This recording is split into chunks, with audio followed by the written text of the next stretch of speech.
আমাদের সবগুলো চেক শেষ হয়েছিল। এখন আমরা ফুটিংয়ের রেইনফোর্সমেন্ট ক্যালকুলেশনে চলে যাব। তো আমাদের এখানে দুইটা ফুটিং, আমরা দুইটা ফুটিংয়ের জন্য আলাদা আলাদা রেইনফোর্সমেন্ট ক্যালকুলেশনে যাব। তো আমরা এখান থেকে ডিসপ্লেতে যাব, ডিসপ্লেতে গিয়ে শো স্ল্যাব ডিজাইন, এখান থেকে আমরা ইনপুট মিনিমাম রেইনফোর্সমেন্ট দিয়ে আমরা আগে বটম রিভারটা দেখব। বটম পার্ট অফ দুইটা একসাথে দেখা যায়, আগে বটমটা দেখবো আমরা। দেখি এই যে অ্যাপ্লাই দিচ্ছি, এটা হলো এক্স ডিরেকশন, এটা হলো ওয়াই ডিরেকশন। এখানে যেহেতু এটা আমাদের রেক্টেঙ্গুলার ফুটিং হয়ে গেছে, তাহলে আমাদের ওয়াই ডিরেকশনে মেইন পার্টটা দিতে হবে, মানে লং রডটা ওয়াই ডিরেকশনে হবে, ওয়াই ডিরেকশনে আমাদের দিতে হবে। তাহলে আমাদের এখানে ওয়াই ডিরেকশনে আমাদের ম্যাক্সিমাম যে রেনফোর্সমেন্টটা আসতেছে বটম, আমরা আগে এই ফুটিংয়ের জন্য, এই ফুটিংয়ের জন্য আমাদের শুধু আমরা বটমের রিভার দিব, যেহেতু এটা কনসেন্ট্রিক ফুটিং। হ্যাঁ, বটমে রিভার দিব, টফে আমাদের রেনফোর্সমেন্ট দেওয়া লাগবে না বা আসবেও না এখানে টফে। তো আমরা এখানে যদি দেখি তাহলে আমাদের রড কত লাগতেছে, এখানে আমাদের আসতেছিল এই যে এটা 0.567 ম্যাক্সিমাম আসতেছে। তো আমরা এখানে আমরা দিব হলো কত, 16 মিটার রড। তাহলে 16 মিটার রড মানে হলো 0.31 ইঞ্চি স্কোয়ার ইন্টু আমরা এখানে দিব হলো এটা হলো 1 ফিটের জন্য 12 ইঞ্চি, বা হলো আমাদের রিকোয়ারমেন্ট কত, 5.76, তাহলে আমাদের এখানে আসতেছে হলো 6.45 ইঞ্চি পর পর, এটা আমাদের স্পেসিং আর কি। তাহলে আমরা 6 ইঞ্চি পর পর দিব এখানে। ওয়াই ডিরেকশনে আমরা 16 মিটার রড 6 ইঞ্চি পর পর দিয়ে দিব। ওকে, এরপর আমরা এক্স ডিরেকশনে আসি আমরা। এক্স ডিরেকশনে আমাদের এখানে আমরা জাস্ট লেয়ার এ দিব, তাহলে আমাদের হবে, এটা আমাদের টপে হবে। যে লেয়ার এতে আমাদের লাগতেছিল 0.38 লাগতেছে। তাহলে আমরা এখানে যদি 16 মিটার দিতে চাই, তাহলে আমাদের 0.38 দিয়ে দেখি আমরা, তাহলে এখানে আমাদের 9.7 স্পেসিং। এত স্পেসিং আমরা নর্মালি প্রোভাইড করি না।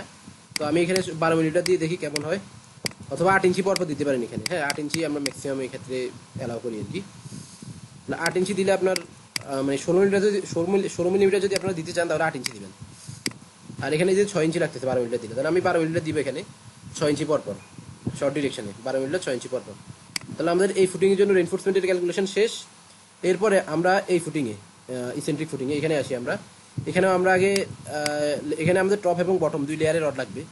তো আমরা আগে বটম দেখবো এবং লেয়ার বি দেখবো, দিয়ে আমরা অ্যাপ্লাই দিব এখানে।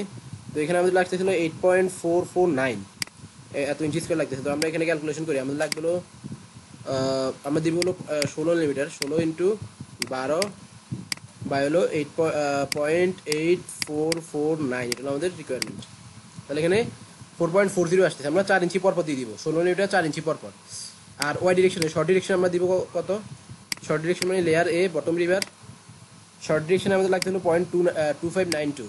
তো এখানে আমাদের রেনফোর্সমেন্টের পরিমাণ খুবই কম। আমরা এখানে এই ক্ষেত্রে আমরা এখানে 12 মিলিমিটার রড ব্যবহার করব। 12 মিলিমিটার রড ব্যবহার করলে আমাদের স্পেসিংটা মোটামুটি লিমিটেড, মানে পারফেক্ট একটা স্পেসিং পাবো আমরা এখান থেকে।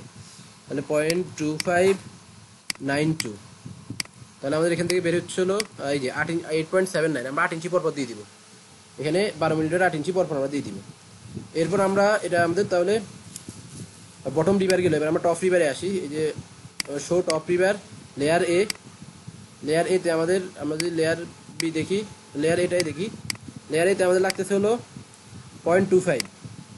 আর তাহলে এই যে সেম এখানেও আমরা 0.2592 বের করছিলাম, এটা কিন্তু টপ রিভার। তাহলে এখানে আমরা 8 ইঞ্চি পর পর দিয়ে দিব শর্ট ডিরেকশনে। আর লং ডিরেকশনে হলো 0.2592, 0.25 সেম আসতেছে এখানে আমাদের।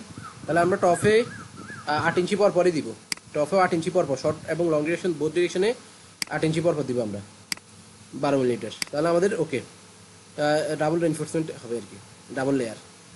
তাহলে এটা ছিল আমাদের দুইটা ফুটিংয়ের রেনফোর্সমেন্টের ক্যালকুলেশন। তো আশা করি আপনারা বুঝতে পেরেছেন। এভাবে আমরা ইয়ে করবো। এরপর আমাদের বাকি থেকে বিমের স্ট্র্যাপ যে বিম আছে, এই বিমের ডিজাইন, তো বিমের ডিজাইনটা দেখাবো আমি পরে।